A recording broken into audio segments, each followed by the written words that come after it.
자, 그러면 지금부터 전체 시황 말고도 개별 업종 위주로 좀 진단을 부탁드리려고 하는데요. 드디어 4일 기준 외국인이 9천억 원대 순매수로 돌아오면서 연초 이후 이제 주가가 슈팅한 다음에 하락한 다음에 한동안 박스권에서 횡보하던 반도체 대장주들이 다시 주목을 받고 있는 모습인데요. 반도체 업종이 이제는 실적 피크아웃을 넘어서 내년도 실적 우려에서 좀 벗어난 건지, 아니면 뭐 기존의 반도체 업종에 좀 삼성전자나 하이닉스나 아니면 반도체 업종에 투자하셨던 투자자분들은 급등을 어떻게 해석을 하는 게 좋을까요? 사실 바이코리아는 분명히 아닌 것 같긴 합니다. 그러니까 한국 시장을 산 것 같지는 않고 삼성전자를 주로 산 것처럼 보여지고요. 물론 뭐 하이닉스도 사긴 했으니까 뭐 반도체를 샀다고 보는 게 좀 맞는 모습이긴 한데, 그 이전의 외국인들의 순매수의 모습하고는 좀 많이 다른 것 같습니다. 그러니까 보통 외국인들이 한국 시장에서 한국 주식을 살 때는 뭐 예를 들면 달러가 굉장히 좀 약한 환경, 그다음에 어떤 경기의 어떤 모멘텀이 굉장히 좀 강해지는 환경, 이런 환경에서 주식을 사고, 특히 이제 중국이 좀 좋을 때 이제 외국인들이 한국 주식을 많이 사게 되는데, 사실 완전 반대인 거죠. 지금 뭐 경기가 피크를 쳤느니 많이 뭐 이러고 있고, 중국은 사실 조금 불안해 보이고, 그래서 약간 좀 저도 이 부분을 도대체 이게 저희가 모르는 뭔가가 있는 건가 이렇게 막 고민이 좀 들긴 하는데, 제가 생각하는 한 가지 단서는 최근 들어서 특히 실적 시즌을 이렇게 쭉 이렇게 돌아보면, 그러니까 인터넷 대장주들, 미국으로 치면 뭐 아마존이라든가, 그다음에 뭐 페이스북이라든가 이런 팡류의 대형 IT주들 또는 인터넷주들의 실적이 하반기에 대한 가이던스가 좀 생각보다는 예상보다 못했습니다. 그래서 지난 5일 동안 보면은 팡류의 주식은 서 있거나 조금 빠졌고요. 반면에 이제 오히려 그 뭐 마이크론, 미국의 마이크론이라든가 뭐 어프라인 머티리얼스 같은 장비주들 같은 이 미국의 반도체 주들은 굉장히 좀 강한 모습을 좀 보여줬는데요. 그러니까 어떻게 보면 뭐 여전히 미국에서도 코로나가 좀 계속 늘어나고 있다고 하더라도 전체적인 어떤 경기 사이클은 여전히 약간 좀 언택트에서 그래도 약간 컨택트 쪽으로 가면서, 너무 이제 비대면 쪽에 좀 치우쳐져 있는 이런 업종들보다는 이런 업종들에도 수요가 있으면서도 이 컨택트 세상에서도 계속해서 수요가 늘어날 수 있는, 그러니까 투자가 굉장히 늘어나서 물량이 늘어날 수 있는 이쪽으로 투자자들의 관심이 좀 이전되고 있는 게 아닌가라는 생각을 좀 첫 번째로 했고, 두 번째로는 이제 중국입니다. 중국. 결국 중국도 지금 규제를 받고 있는 게 인터넷 쪽이잖아요. 그리고 뭐 게임 쪽도 있고, 물론 온라인 사교육도 있긴 하지만 대신에 중국도 지금 밀고 있는 산업이 바로 하드웨어, 그다음에 제조업 쪽인데, 결국 그쪽 산업들이 같이 크게 되면은 이제 저희 뭐 삼성전자나 하이닉스 같은 산업들도 함께 캐파 증설도 하고 이제 늘어나야 되다 보니까, 중국의 인터넷과 관련된 독점 규제라는 것들이 오히려 삼성전자나 하이닉스에 반사 좀 수익을 좀 주게 되는 거에 대한 기대가 이런 그 외국인 자금에 있어서의 변화로 이어지고 있는 게 아닌가라고 보고 있습니다. 네. 그럼 이참에 해외 상장된 이제 미국이나 뭐 ASML 포함해서 해외 반도체 업종 그 개별 종목별로 어떤 좀 분야가 좀 상승률이 좀 더 보이시나요? 지금은 역시 이제 반도체가 아직은 공급이 좀 부족하다라는 이슈들이 남아있기 때문에 당연히 이제 소재와 어떤 장비 업체들의 주가가 훨씬 더 좋고, 지금까지도 좋았고 앞으로도 좀 더 이어질 가능성이 좀 높아 보입니다. 그래서 뭐 ASML이나 어프라이드 머티리얼 같은 주가가 당연히 이제 좋을 수밖에 없는 거고요. 근데 이제 뭐 최근 들어서 아까 말씀드린 것처럼 지금 흐름은 이제 공급 부족에 대한 우려들이 조금씩은 이제 완화가 될 수 있고, 약간 인터넷 서비스 업종에서 이제 제조업 쪽으로 조금 더 이제 가고 있는 분위기이기 때문에, 이런 상황에서는 저는 뭐 삼성전자나 마이크론과 같은 이런 완제품 쪽의 업체들도 나름대로는 뭐 그래도 가격 측면에서 봤을 때 안 비싸기 때문에 좀 관심을 가져봐도 되지 않을까라는 생각입니다. 물론 이제 이런 그 반도체 완제품들이 갖고 있는 약점은 이제 너무 변동이 크다라는 거잖아요.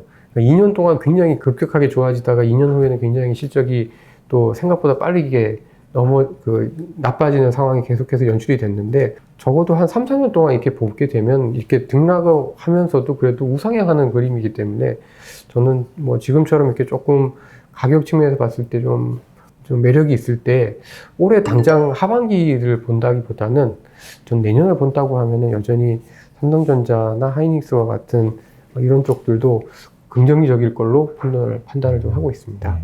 오늘 또 4일 증시 기준으로 SK 이노베이션이 SK 배터리와 SK E&P로 사업 분할을 의결했다고 이제 보도가 됐는데요. 이 때문인지 사실 마치 작년에 LG 화학의 물적 분할 이슈의 대자비처럼 SK 이노베이션 주가가 지금 내려간 상황입니다. 이에 대입하면 거꾸로 지금 SK 이노베이션이 급락한 타이밍을 노려서 매수를 해도 되는 지점인지, 아니면 뭐 투자 전략은 SK 배터리를 감안해서 어떻게 좀 가져가야 되는 게 좋을지 한번 말씀드립니다. 결국에는 이제 비슷하게 갈 거다라고 생각합니다. LG화학의 케이스에서 크게 벗어나진 않을 걸로 좀 보여지는데, 사실 시장에서 이제 주가가 보여주는 게 저는 정답이다라고 생각을 하는 게요. 결국 이렇게 사업을 분할을 하게 되면은 기존 산업만 갖고 있는 SK 이노베이션 같은 경우는 확실히 이제 매력이 떨어지기 때문에 주가가 급락하는 게 분명히 맞다라고 좀 보여지고요. 근데 그럼 SK 이노베이션의 주가가 그러면은 주식으로서의 가치가 없느냐? 저는 그건 아닌 게, 뭐 기존의 지금 정유 산업도 물론 유가라는 어떤 변수들, 뭐 그다음에 정유 산업이라는 어떤 한계가 있긴 하지만 별로 이렇게 비싸지는 않은 그 사업 영역을 갖고 있기 때문에 저는 오히려 좀 길게 보는 관점에서는 그래도 이런 급락을 이용을 해서 그래도 SK 이노베이션 자체의 어떤 밸류를 산다라는 개념에서 보면은, 그러니까 성장주를 산다라는 개념으로 보면은 좀 아닐 것 같고요. 그냥 그 원래의 어떤 그 SK E&P의 사업으로도 충분히 이 주식은 가격이 그렇게 비싸지가 않기 때문에 저는 뭐 기회일 거다라고 판단을 하고 있습니다. 예, 마치 엑소모빌이나 쉐브론을 지금 계속 꾸준히 사모으는 거랑 비슷한 느낌으로 접근해야 된다고 말씀하시네요. 예. 최근 또 이제 전망에서 호텔 레저, 반도체, 미디어, 소매, 소프트웨어 이런 업종 위주로 좀 실적 주도주를 중심으로 좀 유망하다 말씀 주셨고, 헬스케어, 통신, 은행 업종은 방어주 성격으로 좀 이제 담을만 하다라고 이제 진단을 해주셨는데요.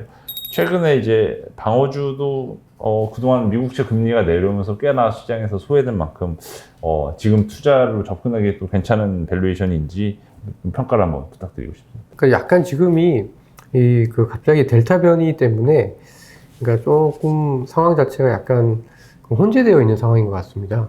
이제 지금은 어떻게 보면 약간 코로나 확진자 수가 굉장히 늘어나고 거리두기도 좀 늘어나긴 했지만, 그렇다고 해서 하반기에 뭐 다시 저희가 코로나 그 아주 심각했던 사태로 갈 정도의 어떤 경제 상황은 아니다 보니까 이게 지금 혼재되어 있는 것 같습니다.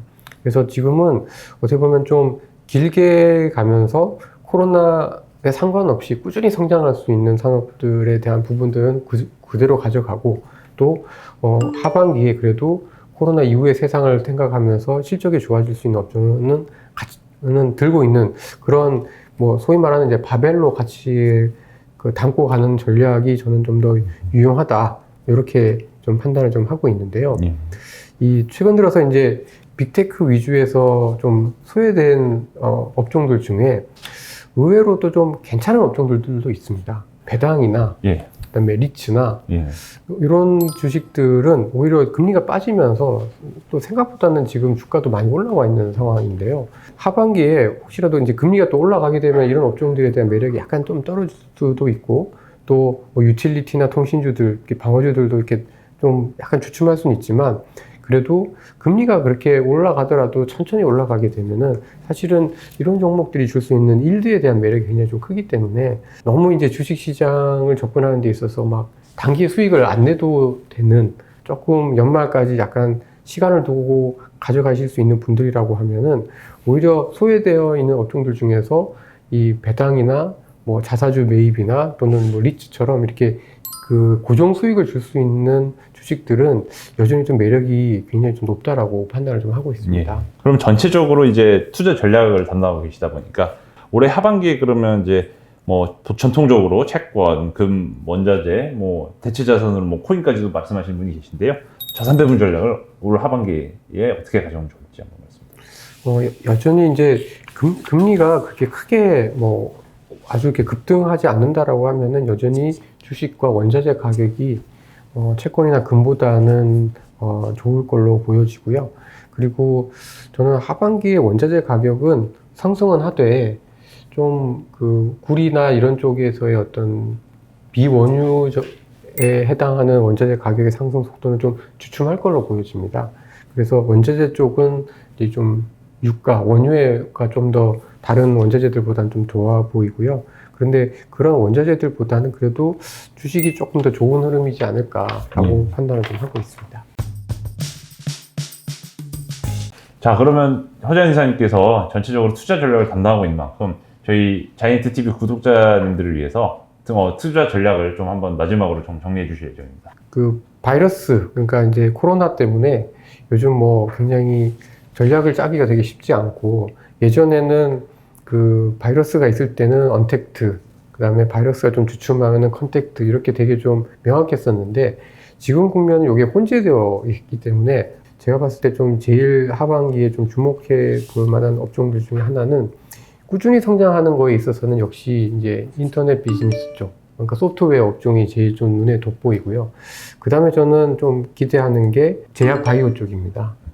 그쪽들이 물론 뭐 그 바이러스가 있으면은 뭐 제약 바이오 좀 뭐 날아갔다가 다시 이제 확진자 수 떨어지게 되면 좀 주춤하기도 하지만, 그 올해 하반기에도 여전히 제약 바이오주의 어떤 그 실적 개선 추세가 좀 꾸준히 이어질 걸로 좀 보여지고, 그래서 의외로 이런 업종들이 하반기에도 좀 괜찮지 않을까라고 생각을 좀 들고요.